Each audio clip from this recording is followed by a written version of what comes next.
Imagine a financial empire built in the bodies of enslaved people, where the very streets of Wall Street were paved with their labor and the wealth of the world's most powerful banks was forged in their blood. Today, Wall Street is the center of global finance, but its foundations are rooted in a brutal and surprisingly intimate history of exploitation. This slave money machine isn't just some relic of the past. It's a living legacy that quietly continues to shape our world. From the auction blocks of 18th century New York to the predatory financial practices trapping millions in debt today, the story is shockingly consistent. The relentless pursuit of profit at any human cost. To get to the heart of this, we have to go back in time, but not to a cotton plantation in Mississippi. We're going to the bustling port of New York City in the early 1700s. Long before it was a canyon of skyscrapers, Wall Street was a literal wooden wall, built in part by the forced labor of enslaved Africans. And it was right here that the seeds of American capitalism were planted in the most brutal way imaginable. On December 13, 1711, the New York City Common Council passed a law making it official. They established a market at the foot of Wall Street for the hiring, buying, and selling of human beings. This wasn't some shady back-alley deal. It was a city-sanctioned institution. It was called the meal market because grains were also sold there, and it became the central hub for the slave trade in the North. For over 50 years, from 1711 to 1762, this market operated in plain sight. Here, enslaved Africans and Native Americans were put on the auction block, their bodies inspected like livestock.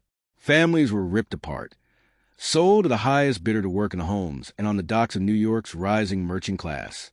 The city didn't just allow this, it profited from it, collecting taxes on every person sold. And make no mistake, slavery wasn't a fringe practice in early New York. It was the engine of its economy. By 1703, a staggering 42% of New York City's households owned enslaved people. That was a higher rate of slave ownership than any other city in colonial America, except for Charleston, South Carolina. Enslaved people were foundational. They built the city's infrastructure, including the very wall that gave the financial district its name. They helped clear the land for what would become Broadway, and helped construct the First Trinity Church, an institution that would become a massive Wall Street landowner itself. The wealth from this forced labor didn't just build a city. It built a culture of finance that revolved around turning people into property. The merchants, the shipbuilders, the early financiers of New York, they were all deeply intertwined in this system. Their ships carried enslaved people, and their ledgers listed human beings as assets, right alongside barrels of rum and bolts of cloth. This physical slave market on Wall Street is ground zero. It's the moment finance and slavery became one and the same. It set precedent that would define American capitalism for centuries. The idea that a human life has a price tag and can be leveraged for profit. The market itself closed in 1762, but the financial architecture it created was just getting started. The trade in human bodies simply moved from an open-air market into the backrooms of banks and insurance companies. The chains became invisible, hidden in financial contracts, but they were about to build the most powerful financial empire the world had ever seen. The end of the physical slave market on Wall Street wasn't the end of New York's role in slavery. It was an evolution. The business of slavery just got more sophisticated, more abstract, and a whole lot more profitable. It moved off the street and into the ledger books. Northern banks and insurance companies, the direct predecessors to the giants we know today, created a machine for extracting wealth from the bodies of the enslaved. That machine ran on three key gears: slave-backed mortgages, slave life insurance, and the global cotton trade. Let's start with the most direct one, the slave-backed mortgage. In the South, the demand for cotton and sugar was exploding, and plantation owners needed cash to buy more land and, most importantly, more enslaved laborers. Northern banks and their southern branches were happy to provide it. And what was the most valuable asset a planter had? Not his land. It was the people he enslaved. Here's how it worked. A planter would go to a bank for a loan. The loan would be secured with collateral, human collateral. The planter would provide a list of the people he enslaved, with their names and ages, each one assigned a dollar value. To the banks, these people were property, no different from a piece of farm equipment. In fact, In their cold calculus, enslaved people were a superior form of collateral. Unlike land, they were mobile, and unlike equipment, they could reproduce, creating more assets for the slave owner and the bank. We know this happened because the banks were eventually forced to admit it. In 2005, JPMorgan Chase publicly apologized after research revealed that two of its predecessor banks in Louisiana, Citizens Bank and Canal Bank, accepted approximately 13,000 enslaved individuals as collateral on loans. And what happened if a planter defaulted? The bank would foreclose, not on a house, but on human lives. JPMorgan Chase also admitted that through these defaults, its predecessor banks took direct ownership of about 1,250 enslaved people. Suddenly, a bank with ties to New York was a slave owner, with men, women, and children listed on its books as property, who could be sold at auction to balance the accounts. Other major banks were also involved. Wachovia, later bought by Wells Fargo, found that its predecessors, the Bank of Charleston and the Georgia Railroad and Banking Company, both directly owned enslaved people. This system created a terrifying cycle. Bank loans fueled the purchase of more enslaved people. More people produced more cotton. The profits encouraged banks to lend even more money, using even more human beings as collateral. Wall Street wasn't just facilitating the slave economy. It was financing its expansion and reaping massive profits. The second gear in this machine was insurance.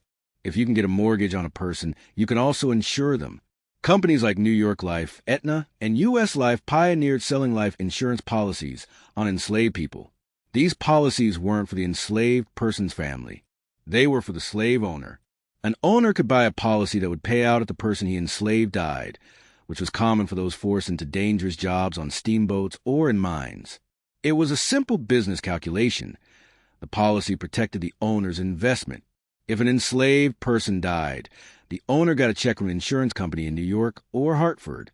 The profits from these premiums helped build the capital of these now massive insurance giants. The third and most powerful gear was cotton. Cotton was the oil of the 19th century, the most important commodity in the world. And by the Civil War, it made up over half of all U.S. exports. That incredible wealth was produced almost entirely by the forced labor of enslaved people. But the profits didn't stay in the South. They flowed straight to Wall Street. New York City became the financial center of the global cotton trade. Its banks financed plantations, its ships moved the cotton, and its merchants brokered the deals. By 1860, it's estimated that 40 cents of every dollar earned from cotton passed through New York's financial institutions. The founders of Brown Brothers Harriman, one of America's oldest private banks, were deeply involved in financing the cotton trade. Then there's the story of Lehman Brothers.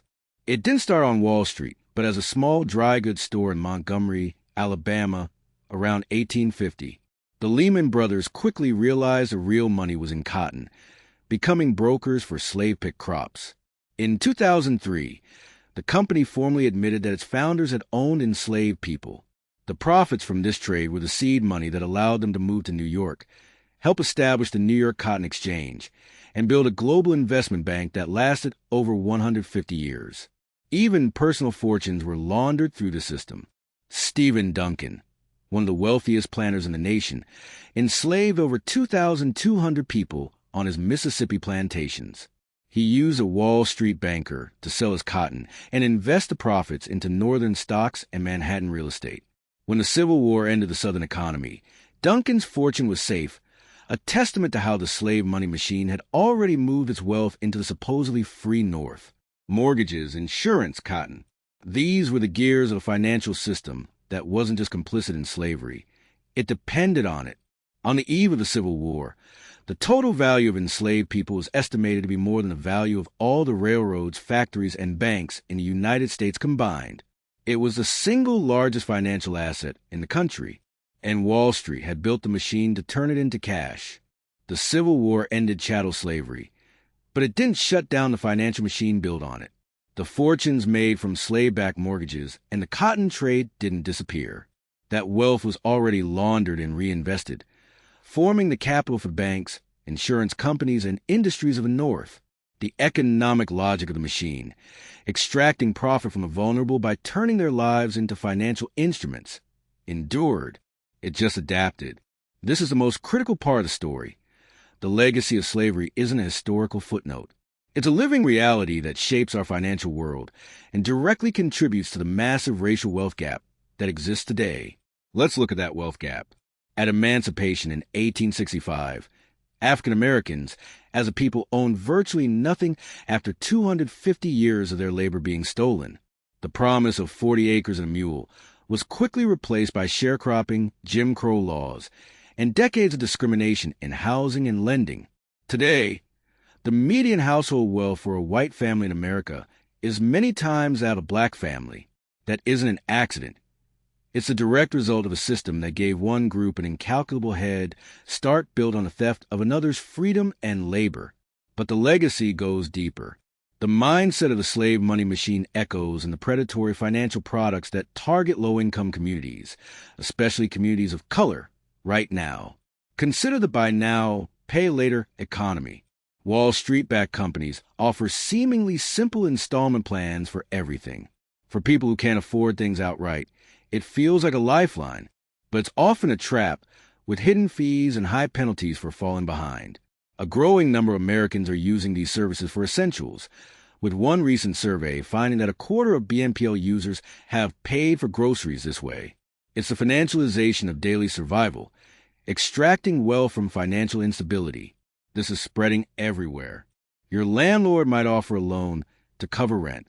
Your employer might partner with a fintech company to let you borrow against your own paycheck for a fee. They are often debt traps, designed to profit from your inability to make ends meet. In the 19th century, the asset was a human body. Today, it's your future income stream and your data. The machine just found new raw material. And what about the banks? In 2005, JPMorgan Chase issued a formal apology for its predecessor's role in slavery and started a $5 million scholarship fund. Bank of America and Wachovia, now Wells Fargo, have also apologized. More recently, in 2023, Citigroup released a report acknowledging its predecessors likely indirectly profited from slavery through deep financial ties to slave profiteers and their businesses.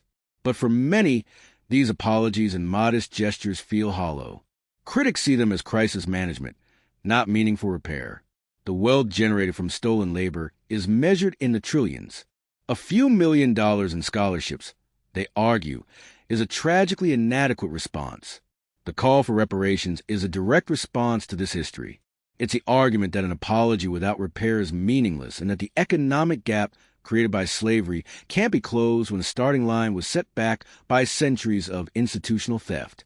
The slave money machine was Wall Street's original sin.